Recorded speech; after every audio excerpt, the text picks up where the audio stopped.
Pemirsa, puluhan orang yang tengah menghadiri pesta dangdut di Palangkaraya, Kalimantan Tengah dibubarkan Satgas COVID-19. Kegiatan ini dibubarkan karena melebihi batas waktu dan melanggar protokol kesehatan.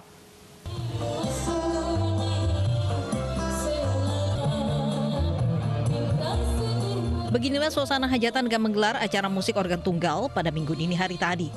Puluhan orang ini asik berjoget di perumahan wisata Pahandut seberang Kecamatan Pahandut, Palangkaraya, Kalimantan Tengah.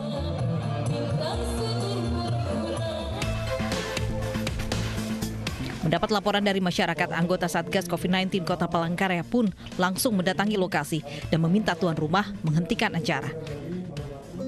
Para undangan juga diminta kembali ke rumah masing-masing karena acara musik dangdut yang digelar melebihi batas waktu yang telah ditentukan dan melanggar protokol kesehatan.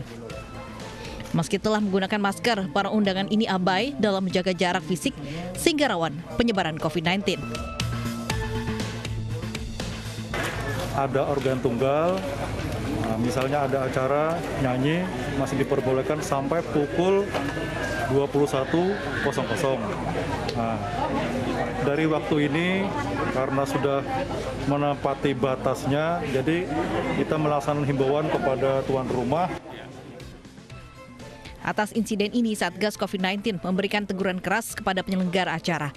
Selain itu, Satgas juga memberikan edukasi kepada para undangan tentang pentingnya mematuhi protokol kesehatan. Dari Palangkaraya, Kalimantan Tengah, Ade Satna, iNews melaporkan. Mulai hari ini, Rumah Sakit Darurat Wisma Atlet tidak lagi menerima pasien COVID-19 tanpa gejala. Hal tersebut diberlakukan karena penuhnya kapasitas ruangan di Wisma Atlet.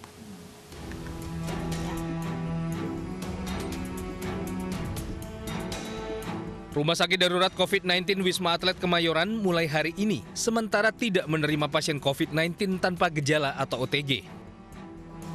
Hal ini disebabkan kapasitas seluruh tower Wisma Atlet sudah hampir penuh, khususnya tower bagi pasien COVID-19 tanpa gejala. Pada bulan Desember, jumlah pasien yang masuk ke Rumah Sakit Darurat Wisma Atlet untuk menjalani karantina dan perawatan terus melonjak hingga mencapai 4.000 pasien. Di Tower 4 saat ini telah terisi 1.191 pasien atau 77,04% dan hanya menyisakan 355 bed. Di Tower 5, tingkat hunian mencapai 70,32% atau 1.104 pasien. Bed tersisa di Tower 5 hanya tinggal 466 unit. Sementara di Tower 6 terisi 843 pasien atau mencapai 64,85% dan menyisakan 457 bed. Sedangkan di Tower 7 telah terisi 1.277 pasien atau 80,93% dan hanya menyisakan 301 bed. Tingginya tingkat hunian Rumah Sakit Wisma Atlet hingga hampir penuh menjadi penanda bahwa pandemi COVID-19 di Indonesia secara umum dan di ibu kota negara khususnya masih belum berakhir. Masyarakat kini menanti vaksinasi COVID-19 yang dijanjikan pemerintah dan diharapkan mampu menjadi penangkal virus corona dan dapat mengakhiri pandemi yang telah berlangsung hampir 1 tahun lamanya. Tim Liputan iNews melaporkan.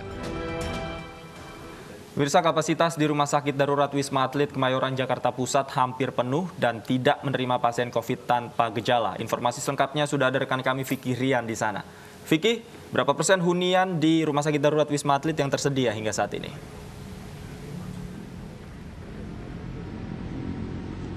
Ya, baik Davi dan juga Lavi, betul sekali memang ini tingkat hunian pasien COVID-19 di Rumah Sakit Darurat Wisma Atlet Kemayoran Jakarta memang terus meningkat.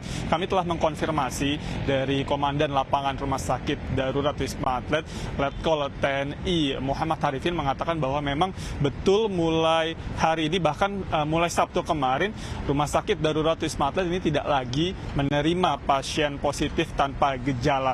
Memang bicara mengenai berapa kapasitas yang tersedia, berdasarkan informasi memang kapasitas yang tersedia di tower yang ada di Rumah Sakit Darurat Wisma Atlet ini hanya sekitar 15% saja. Pasalnya hampir seluruh tower yang ada kini sudah terisi sebanyak 75%. Sementara daya tampung masing-masing tower yang ada di Wisma Atlet ini memang hanya diperbolehkan sebanyak 90%, mengingat keterbatasan fasilitas yang ada di masing-masing tower. Dan berdasarkan data terakhir yang kami dapat hingga pagi tadi, memang ini untuk pasien tanpa gejala yang masih menjalani isolasi mandiri di Rumah Sakit Darurat Wisma Atlet ini ada sebanyak 1.132.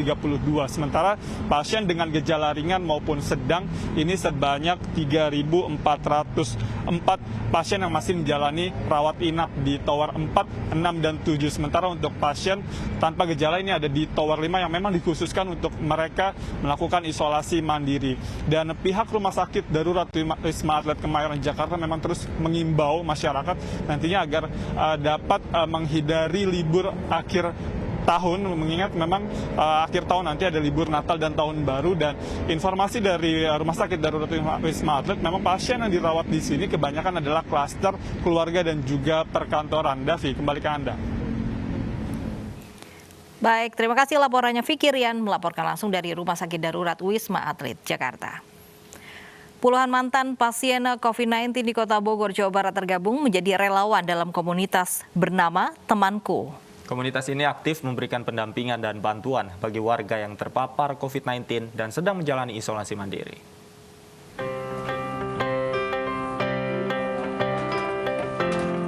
Di tengah pandemi COVID-19, sebuah lembaga kemanusiaan bernama Salam Aid berdiri di Kota Bogor, Jawa Barat. Lembaga ini menghimpun para relawan yang merupakan penyintas COVID-19 dan tergabung dalam komunitas bernama Temanku.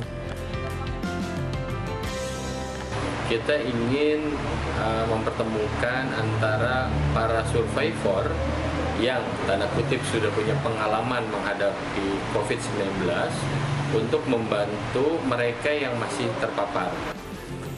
Temanku menerima bantuan berupa apa saja dari masyarakat dan anggota komunitas. Salah satunya busana layak pakai yang boleh diambil siapa saja yang membutuhkan.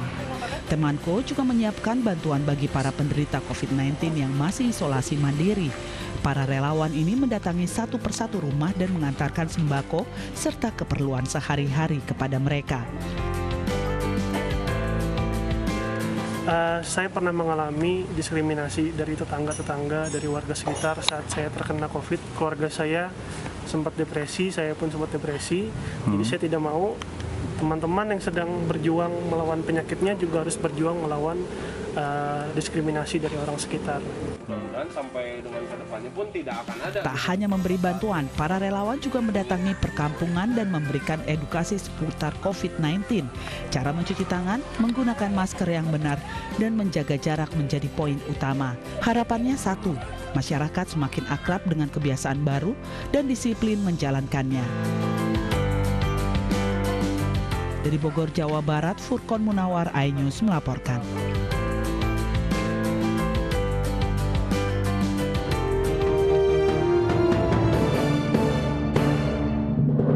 Acara ini dipersembahkan oleh